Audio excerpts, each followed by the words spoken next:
Hello everyone and welcome to our ITSC 2020 presentation on the co-design of AV-enabled mobility systems.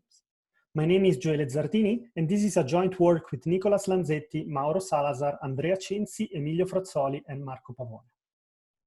So the mobility ecosystem has dramatically changed over the past years. Starting from a situation in which we had few mobility options, such as ships or horse-driven carriages, today we have a lot more freedom. You have, for example, the choice between public and private mobility options, and you can create your own personal intermodal trip based on the estimates of arrival time or cost. In the future, we estimate that the system will become even more complex, allowing, for example, the presence of autonomous cars, autonomous flying vehicles, and maybe something more. So the system is not only complex because we have more modes of transportation, but also because we have more actors and more interactions involved. The actors that we have are companies which are providing mobility solutions, governments, politicians, and at the end, citizens. Now, in this complex setting, it is extremely difficult to assess the impact of new mobility solutions on the system.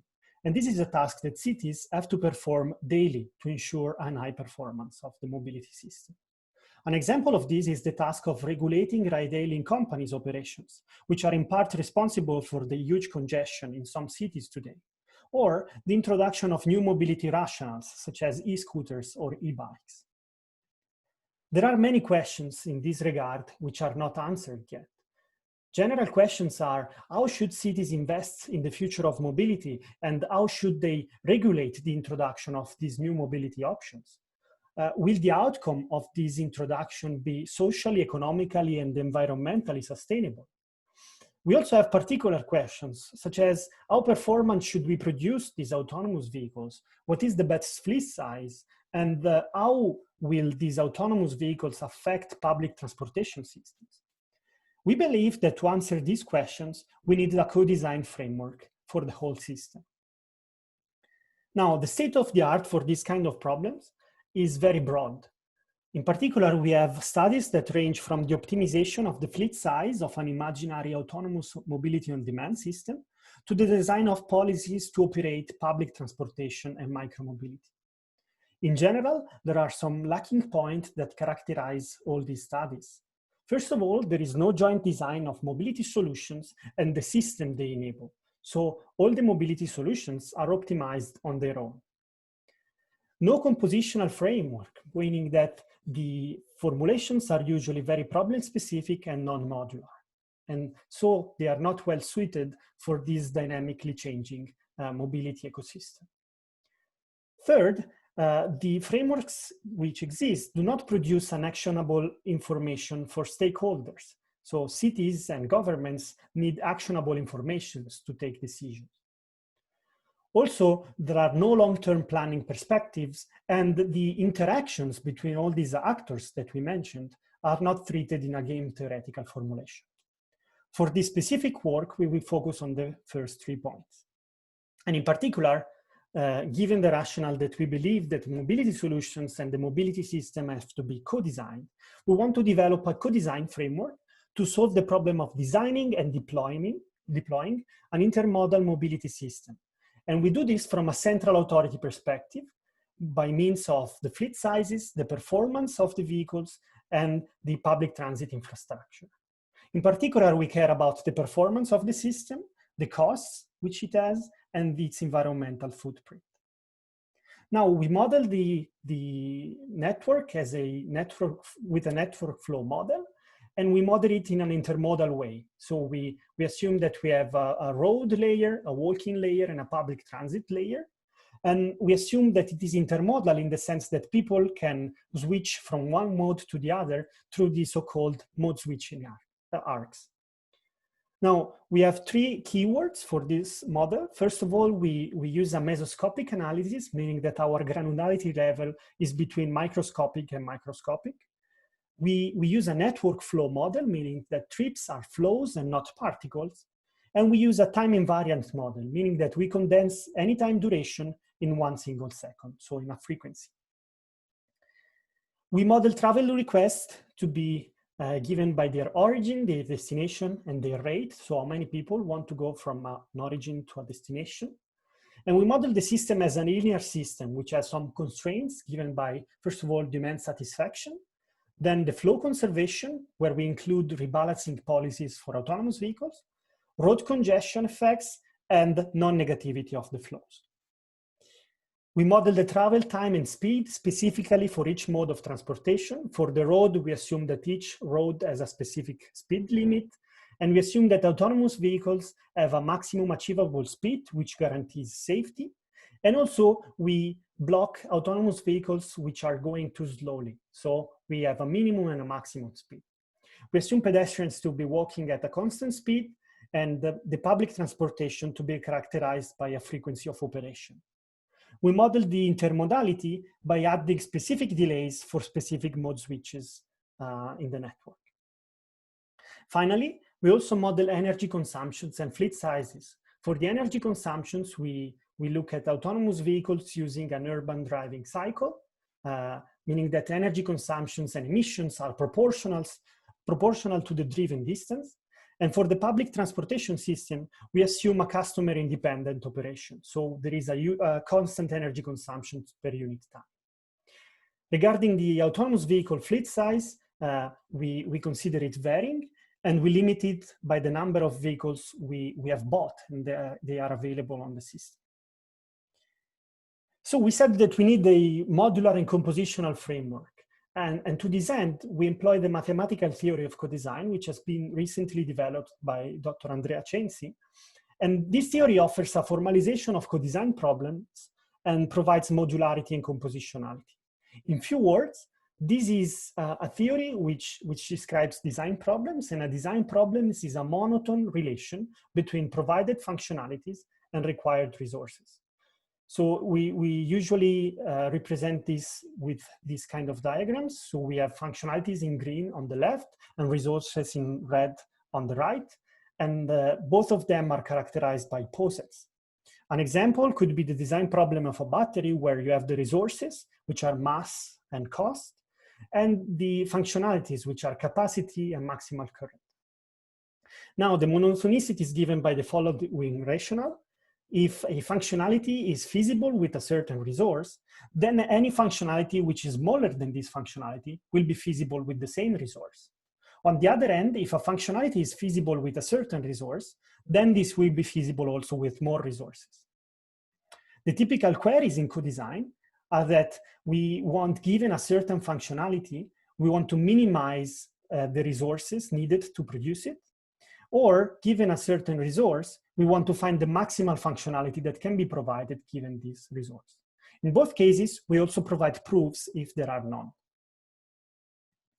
Now, design problems can be interconnected in various ways to represent then a co-design problem with co-design constraints. Most typical ones are series interconnection, parallel interconnection, and loop interconnection. Series would mean that one resource of a design problem becomes the functionality of another design problem. Parallel would mean that both processes have to happen in parallel, and loop models the feedback, so a resource which is also a functionality. We have many more connections. So for the mobility problem, we start by the autonomous vehicle design problem, and we model the vehicle autonomy, so the vehicle performance, as a monotone function of the costs. So we have the functionality, which is the maximum achievable speed, and the resources are the vehicle fixed cost and operational cost. And the monotone relation is given by the rationale that higher speed will require more advanced technology, and hence will be a monotone function of the cost. We model in a similar way the subway and the intermodal autonomous mobility on demand framework to get, at the end, the monotone co-design problem. This problem has as big functionality the total demand or the total request rate, and as resources, the total cost of the system, the average travel time, and the total emissions. Now, we want just to give you an idea of how it works in co-design. So there is a developed language for co-design, and it is extremely easy to write down your model, for example, here for the autonomous vehicle, and automatically a design problem will be created. Now we test our framework on the case study of Washington, DC. First of all, we construct intermodal framework using road and walking networks from OpenStreetMap and public transit networks from GTFS. We consider a real demand, so real origin-destination pairs, roughly 16,000. And here we want to optimize the subway frequency, the autonomous vehicle speed, and the autonomous vehicles fleet size. And in particular, as we said, we care about the travel time, the costs, and the emissions of the system. We perform an analysis of different costs for the automation of the autonomous vehicles.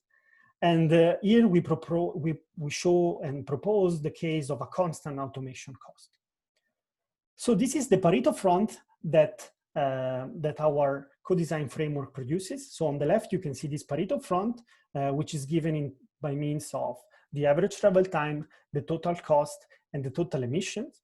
And on the right, you can see the two-dimensional projections of this Pareto front. This is a Pareto front in the sense that none of these solutions you see can be compared to each other. Now, to better visualize the results, we assume an emission cost of $40 per kilogram of CO2 emitted, and we get to a two-dimensional Pareto front. So what does this mean? We have on the left a Pareto front where we have in red all the solutions which are not feasible, in orange all the solutions which are feasible but not rational, and in green all the optimal solutions. On the right, you can see specific configurations which correspond to solutions on the Pareto front on the left. In particular, you can see that if you have a lot of money, so if you can invest a lot of money, you can buy a lot of really performant vehicles and a lot of trains. And if you are very poor, you cannot, you won't buy any of these autonomous vehicles and trains. Now, we are interested in behavioral analysis. So we can see here, for example, that with a 53% investment, you can only reduce your average travel time. So you can only improve your performance by 9%. So this framework helps people reasoning about this problem. Now, we said that our framework is modular, and we showcase this by adding a transportation mode. So imagine that we want to add, say, micromobility. It's simply a matter of adding a new layer to our intermodal network.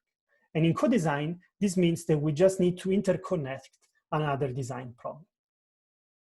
In a similar way, we said that the framework is compositional. And to showcase this, we can do a model refinement. So one could say that the vehicle model is simplistic. So we said that it is a relation between the speed of the vehicle and the costs. Now we can actually have a more precise model where we also take into account the control laws, the chassis, the sensor selection, or the CPU selection. And this can be done, and we don't need to reformulate the problem. So the framework is compositional as well. So to summarize, we wanted to answer these three questions. First of all, we are able to provide a new perspective on the problem and having a joint design of mobility solutions and of the mobility system. And we are able to provide a Pareto front of optimal solutions. The framework is compositional. We can plug in new modes of transportation, and we can also refine the model complexity. And with our framework, we can produce actionable information for the stakeholder. And we provide a first roundtable for discussion. The outlook for this work is to consider long-term planning perspectives and to consider the interaction through a game theoretical formulation. In order to see the papers and an extended version of this talk, go at gioele.science/mobility. Thank you for your attention.